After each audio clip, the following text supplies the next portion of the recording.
how have I worked through the healing and deprogramming aspect of leaving my cults? This is a big question, and the answer takes a full decade. But let me talk about what worked for me. I'm Daniella, scholar of cults, extreme groups, and extremely bad leaders. I grew up in the religious cult, the Children of God, and then went into the cult of the U.S. Army, wrote this best-selling book about it. You can get signed copies here. And it wasn't till I was in Afghanistan, 24 years old, just straight breaking down, that I never made this active choice that I wanted to deconstruct. I just made the choice that I wanted to stay alive. And I walked down from that tower without jumping off of it. And I started trying to learn how to fit into the world. What I learned was why fit in if you were born to stand out, and that all the masking was part of what was giving me a hard time. But I realized part of it was then, part of it was through making friends, part of it was through writing my book, as I was taking off all of this armor, I felt like, or personalities. It was okay, I don't know how to be Daniella because Daniella grew up in a cult. So at 15, when Daniella's thrown out, it's now I'm going to be super student. Now I'm going to be super soldier. Now I'm going to be whatever. So part of my personal journey was realizing that cults give you a feeling of superiority. Dedicating your life to something gives you superiority. Having a mission that you can put in front of everything gives you a feeling of superiority. And I needed to undo that. There's this very important part of my book that both of my co-writers tried to cut, but I was no, this is important, where a friend says, get the F over yourself, Daniella, you're not as different as you think you are. And I think that's a really, really important thing. I think a focus on our own uniqueness. And because we've grown up in cults, we have these super extreme stories compared to most people. But human emotions are all the same. We can understand each other. And so that was a big part of it. And so I started my decade of deconstruction, which I feel has taken me about 13 years. But I also had a baby and wrote a book. So this is how I think it works. My model of deconstruction goes: the first stage is the crack in the brainwashing and physically and mentally leaving the cult. The second stage is the decade of deconstruction, which starts when you start it.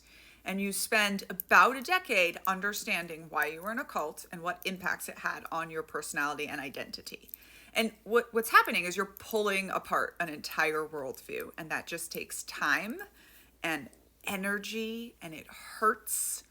And I think of the decade of deconstruction like a hill or a bell curve, right? And so you'll feel one sort of way. What happened to you is already in the past. It doesn't change. And then you'll start deconstructing, and about 3 to 4 years in, you will be what is wrong with me? Why am I so broken? I was fine.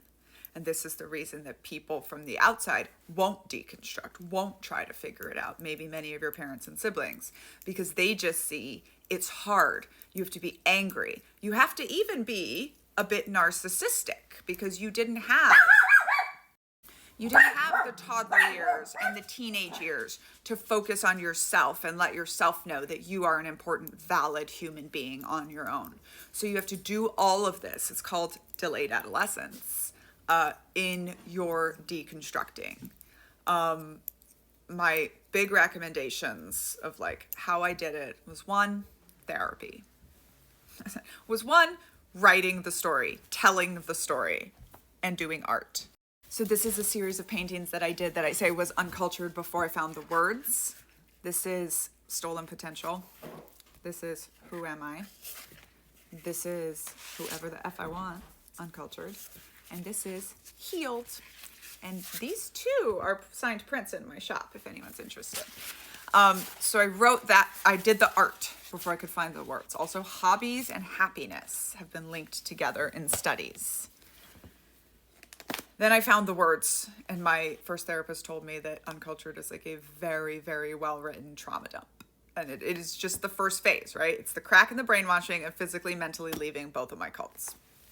And then I thought I was fine. And then I read Uncultured. I read the whole story, and I was oh, this lady's not fine. So enter therapy. Therapy is so important. There are psychologists that say that it might be impossible to heal from group trauma without understanding what happened. So at the same time as I was starting therapy and had just written my whole life story, I also started my master's degree in organizational psychology. And so learning about group behavior, I always describe like the process of deconstruction where we're reading or intaking other stuff is getting the language and context to describe your own story and your own experience. Sharing my story with people was a huge part of it. And I tell people, like, it doesn't have to become your whole job. Like, I chose to make myself an expert in cults and write a memoir. But way before that, when I came down from that tower, I just chose to stop hiding. I'm just going to start talking about it with my friends, with my lieutenants and my soldiers, with people that want to get to know me. Like, it was a realization also that like there's no way I'm ever going to pass as a white millennial lady from Texas, because it's not who I am. I didn't get that childhood. So I should stop trying to present myself that way and mask myself that way. Another big part of it was finding out that I'm very neurodivergent. Readers of my book suggested that to me. But then just also realizing like this is a journey. I'm doing this for a reason. There is light on the other side. There is hope. There's true joy and happiness.